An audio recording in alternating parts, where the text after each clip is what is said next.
মূল্যহীন না মূল্যবান? কথা বলেন। এবার সংখ্যা দিয়া শূন্য দিলে দাম আছে। আল্লাহ বলে নাই, কিচ্ছু নাই, কিচ্ছু নাই, নাই নাই, আমি ছাড়া কিচ্ছু নাই।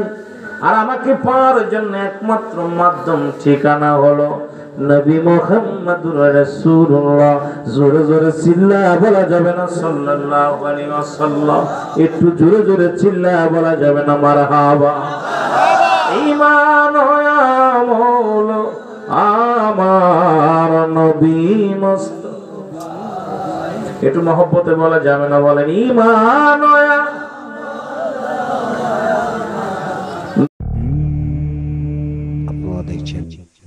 ইসলাম মানে কেউ কারণ নয়। সন্তান পিতাকে হত্যা করতেছে, পিতা সন্তানকে হত্যা করতেছে, স্বামী স্ত্রীকে কি করতেছে? ত্যাগ করতেছে, হত্যা করতেছে, স্বামী স্ত্রী স্বামীকেও হত্যা করতেছে। এমন একটা মুসিবাত, ঘর মুসিবাতের জামানা আমরা বসবাস করতেছি, জাহিলা জামানা, ঠিক কিনা? জোরে বলেন, কি জামানা? জাহিলা জামানা। আমরা শুনেছি, নাম শুনেছি, দেখি নাই। আয়ামে জাহিলা জামানায় যত নিকৃষ্ট ছিল তার চাইতে ঊর্ধ্বে জগৎ আমরা চলে গেছি। ওয়াজ নসিহত ঘরে ঘরে বাড়ছে, মসজিদও ঘরে ঘরে। মসজিদ আগে ছিল মসজিদ কাঁচা, মানুষের ঈমান ছিল পাকা। এখন মসজিদ পাকা, মানুষের ঈমান একেবারে ফাঁকা। ঈমান নাই বলতে, দাড়ি টুপি জুব্বা পাগড়ি সব আছে, কিন্তু ভিতরে ঈমান নামের বস্তুটা নাই, ঠিক কিনা? একটা হলো ঈমান আর একটা হলো আমল, ঠিক কিনা? একটা হলো ঈমান আর একটার নাম কি? আমল। ঈমান এবং আমল দুইটা এক জিনিস নহে। দুইটা এক জিনিস? যারা বলেন এক জিনিস। ঈমান হলো, আমল হলো নামাজ আদায় করেন, নামাজ কায়েম করেন, এটার নাম কি? রোজা রাখেন, এটার নাম? জোরে বলবেন, এটার নাম? হজ করছেন, এটার নাম? দাড়ি রাখছেন, সবগুলো আমল। এগুলো রোজা রাখছেন, হজ যাকাত যা করেন, এগুলোর নাম কি? আমল। ঈমানটা দরকার। ঈমানটা হলো নবী মুহাম্মদুর রাসূলুল্লাহ সাল্লাল্লাহু আলাইহি ওয়াসাল্লাম। যারা বলেন আমিন বলেন, আমিন বলেন। এটা বাতিলের যারা, এরা মানতে পারে না। ঈমান যদি না থাকে, বডি আছে রুহু নাই, এমন বডির কথা বোঝেন? ভালো করে বুঝে নিন। ওয়াজ তো অনেক হয়ে গেছে, যেটুকু দরকার হয়ে গেছে। এখন বাকি সামান্য একটু কথা আপনাদেরকে নিয়ে বলবো। আমিও খুব ক্লান্ত। তারপরে ওয়াজের একটা মৌসুম আছে, তখন ওয়াজ করে মজা পাই। আর এই মৌসুম ব্যতীত ওয়াজ করতে গেলে বক্তারও কষ্ট হয়, শ্রোতাদেরও শোনার মন মেটা থাকে না। তো বলতেছিলাম, বডিবিহীন রুহুবিহীন বডি যেমন অমূল্যহীন। কি বলেন? আমল সমস্ত, ঈমানবিহীন সমস্ত আমলও অমূল্যহীন।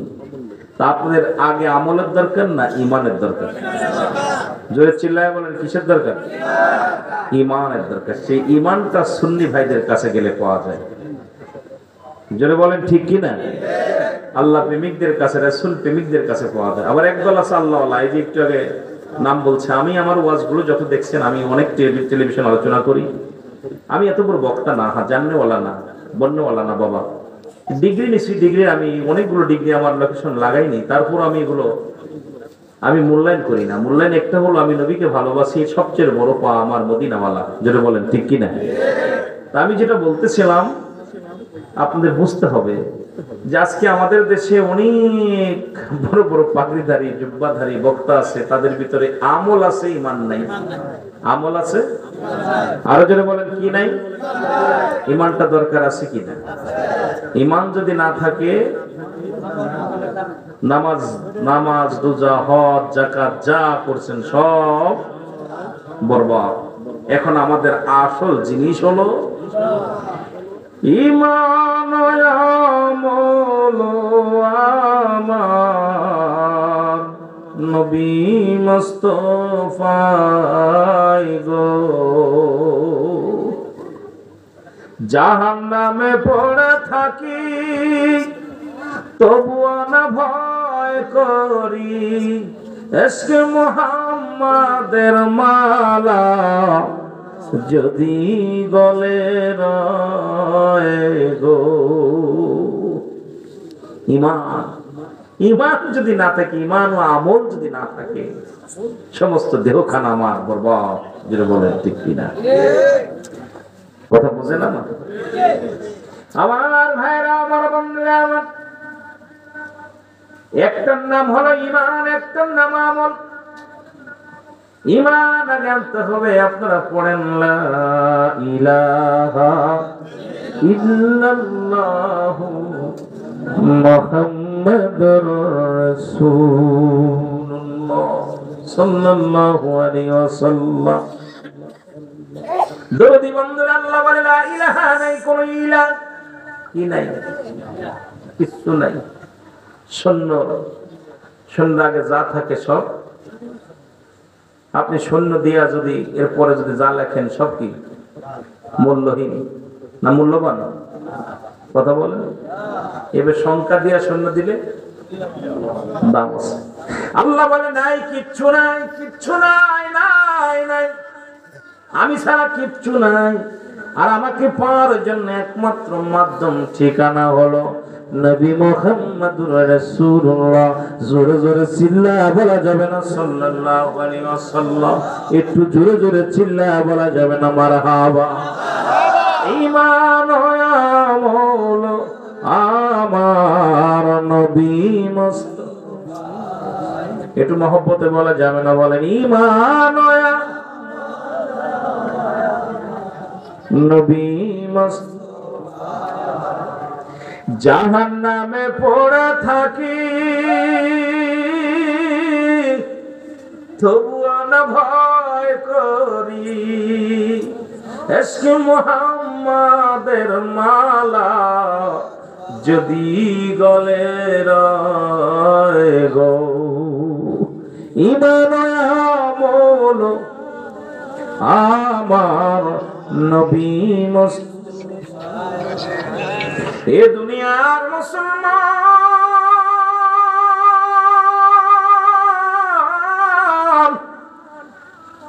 যখনই বলতেছিলাম ঈমান আর আমলের কথা, অনেক বাইর কলিজার ভিতরে ব্যথা লাগছে। আল্লাহর নবী বলেন হায়াতু খায়রুল লাকুম ওয়া মামাতি খায়রুল লাকুম।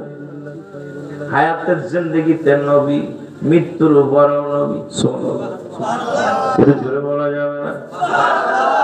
দাদু ভাইয়েরা শুনেলেন, কথাগুলো বুঝতে পারবেন না, বুঝলে হইব না। সারা রাত ভরে সারাদিন ভরে আলোচনা শুনবেন, কাজে লাগতো না, আলোচনাগুলো শুনতে হবে। আমার নবী বলে আমার হায়াতের জিন্দেগি আমার উম্মতের জন্য, আমার উম্মতের জন্য বড় কল্যাণকারক। সুবহানাল্লাহ। হায়াতি খায়রুল লাকুম, আমার হায়াতের জিন্দেগিটা আমি নবী দুনিয়ার মধ্যে আগমন করেছি। পরিচালক সাহেব বলছে হুজুর একটু মিলাদুন নবীর কথা বলবেন। মৃত্যুবার্ষিক মাহফিল, দেখা যাক কোন দিকে যাওয়া যায়। দাদু ভাইয়েরা গভীর মনোযোগ। নবী বলতেছেন, ও আমার বান্দা উম্মতিরা শোনো, আমি নবী দুনিয়ার মধ্যে আসছি আমার উম্মতের জন্য কল্যাণ করো। কারণ আমার নবী বলে আমি আমার উম্মতিরা শোনো, আমি নবী তোমাদের সঙ্গে চলাফেরা করেছি, তোমাদের মতো কথাবার্তা বলেছি, তোমাদের সঙ্গে চলাফেরা করেছি, তোমাদের মতো ঘর সংসার করেছি। এখন এইটা মনে করিয়া আমাদের দেশে অনেক ওলামা একরাম কয় নবী আমগার মতো মানুষ। জোরে কোন ঠিক কিনা? আরো জোরে বলেন ঠিক কিনা? এ বেঈমানের দলেরা শোনো, নবী বলতেছেন আমার নবী শরিয়াতের দরজা, মারিফাতের দরজা, হাকিকতের দরজা, তরিকাতের দরজা, সমস্ত প্ল্যাটফর্মের দরজা হলো নবী মুহাম্মদুর রাসূলুল্লাহ। জোরে বলেন ঠিক কিনা? আর জোরে বলেন ঠিক কিনা? ও দরদি বন্ধু, নবী বলতেছেন শুধু তাই নয়, কেমনে সংসার করবে উম্মতিরা, কেমনে ছেলে মেয়ে বিবি বাচ্চা নিয়ে কেমনে চলবো, কেমনে ব্যবসা বাণিজ্য করবো, কেমনে চলাফেরা করবো, কেমনে প্রতিবেশীর হক আদায় করবো, এগুলো শিক্ষা দেওয়ার জন্য আমার আল্লাহ আমার দুনিয়াতে শরিয়াতে আমার উম্মতের কল্যাণের জন্য আমারে পাঠাইলো। আর আমার দিক নির্দেশনা স্মরণ করে প্রতিটা মুসলমান, আমি যে পথে চলছি, যে কর্ম করছি, এইগুলো আমার উম্মতেরা স্মরণ করে, সেই পথেই চলবে। এই জন্য আমি নবী দুনিয়ার মধ্যে আগমনটা আমার উম্মতের জন্য কল্যাণকারক। আবার আমি নবী দুনিয়া থেকে বিদায় হয়ে গেছি গো, আমার নবী ডাকতে বলে উম্মতিরা রে, ওয়া মায়াতি খায়রুল লাকুম, আমি নবীর ইন্তেকালটা আমার উম্মতের জন্য কল্যাণ কারক। বাতিলেরা কয় নবী মইরা গেছে, শেষ হয়ে গেছে, নবীকে আমার উম্মতিরা হন, পৃথিবীর থেকে বিদায় দিছি, এটা আমার উম্মতের জন্য কল্যাণ কারক। কারণ আমি নবীজি ইন্তেকালের পরে পৃথিবীর মধ্যে কোন উম্মতিরা যদি কোনো ভালো কর্ম করে, নামাজ পড়ে, রোজা রাখে, হজ করে, যাকাত দাসকের মাহফিল সাজাইলেন, সঙ্গে সঙ্গে নবী বলেন আমি আমার আল্লাহর পরশ, আল্লাহর দরবারে ফেরেশতাদেরকে বলি, ফেরেশতারা রে আমার মাওলারে জানায়া দে আমি আমার উম্মতের উপরে, আমার উম্মত যখন ভালো কর্ম করে আমি আল্লাহর দরবারে আমার উম্মতের জন্য প্রশংসা করি। আল্লাহ আমার উম্মতিরা ভালো কর্ম করছে, হজ করছে, যাকাত দিছে, সদকা দিছে।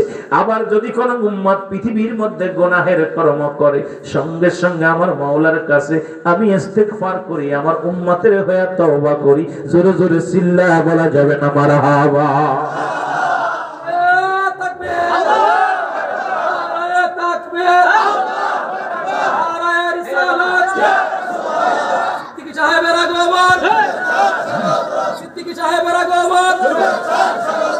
কথাটা কি বুঝতে পারছেন? ভুল করে, অন্যায় করে ছেলে মাফ চায় বাপে। এই বাতিলেরা যারা নবীর বিরুদ্ধে কথা বলিস, তোদের কলিজা কত বড়। ভুল করে ছেলে মাফ চায় কেডা? বাবা। এই যে চেয়ারম্যান আইছে, ভুল করে ইউনিয়নের প্রতিনিধিরা ভুল করে, কেন করলে পরে চেয়ারম্যান কয় ভাই